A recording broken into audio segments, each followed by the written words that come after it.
Hello, welcome to my channel. Welcome back. Just welcome.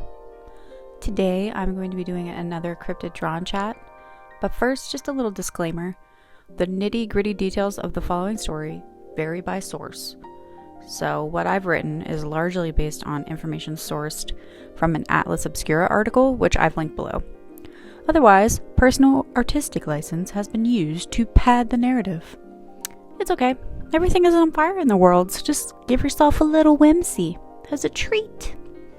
Without further ado, here's the kinda true story of the Hopkinsville Goblins.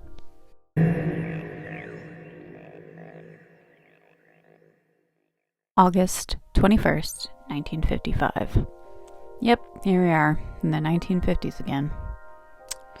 Approximately 8 miles north of Hopkinsville, Kentucky, a portion of the Sutton family and a friend of theirs named Billy Ray Taylor were chatting on the farmhouse porch, the din of katydids and crickets swelling around them in the balmy evening air.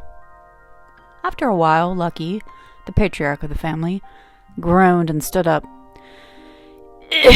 Well, yo, it's starting to get dark. We should probably head in for the night and get those kids to sleep.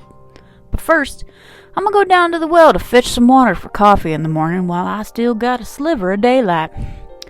Billy stood up. Sit down and take it easy, Lucky. I'll go do that for you. Oh, now you don't have to go do that, Billy. You're our guest, Lucky responded. But Billy insisted.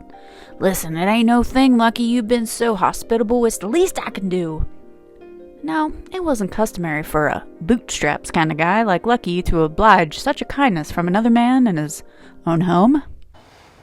I just don't ever want you mowing my lawn, all right? I like mowing my lawn.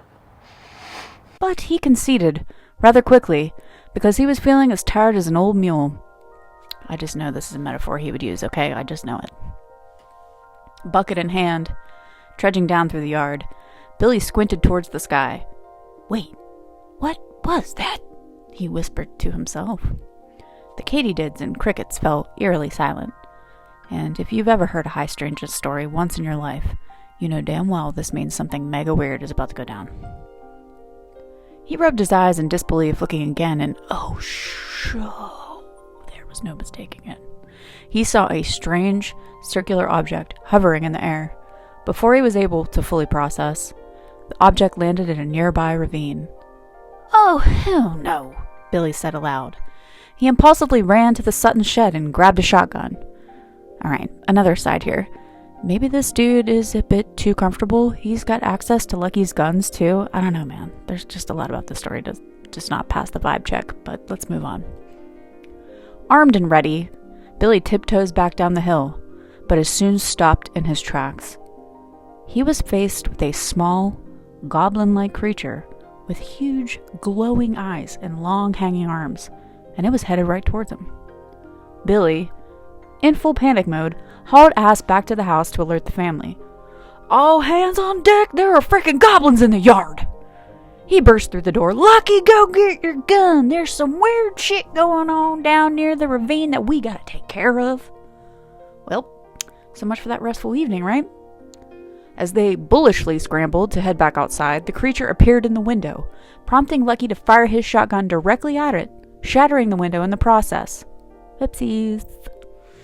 As the rest of the household tried to make sense of what the actual heck was going on, the men trotted outside to assess whether or not they had goblin blood on their hands. But there was no body, no blood.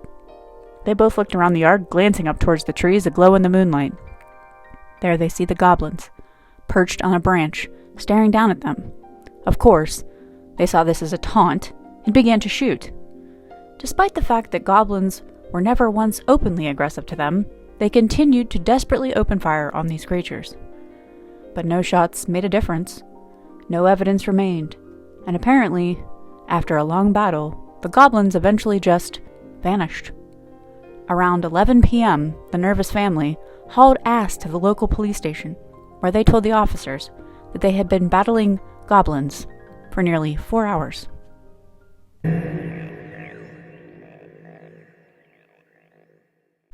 Obviously, with nothing else of importance to do, the police followed the family back to the farmhouse, and they got right to assessing the scene. But, truthfully, there was really not much of a scene to assess. There was no evidence left behind to prove anything out of the ordinary had occurred. No goblin residue, if you will. The only hard evidence that they could point to was the shot-out window. The cop, a little flabbergasted. Now, y'all are certain you fought an army of goblins? Y'all been drinking tonight? Now, no evidence points to inebriation, but I would not rule this out. One explanation to this story is that the Sutton gang and Billy Ray Steals Your House Taylor had tied off one too many brewskis well into the evening, went back inside, saw a horned owl in the window, flipped the F out, fired their guns pew pew pew through the window, and then, in their drunken stupor, cooked up this whole scheme for attention. But that's not really fair, is it?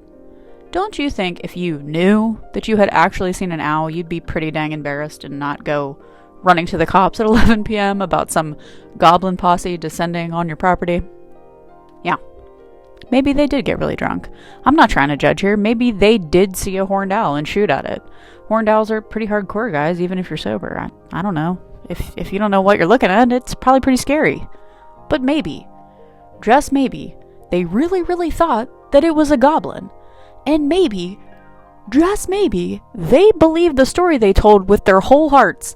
And maybe, just maybe, they really saw some goblins that night. Hey, let's hold out hope. Maybe goblins are real.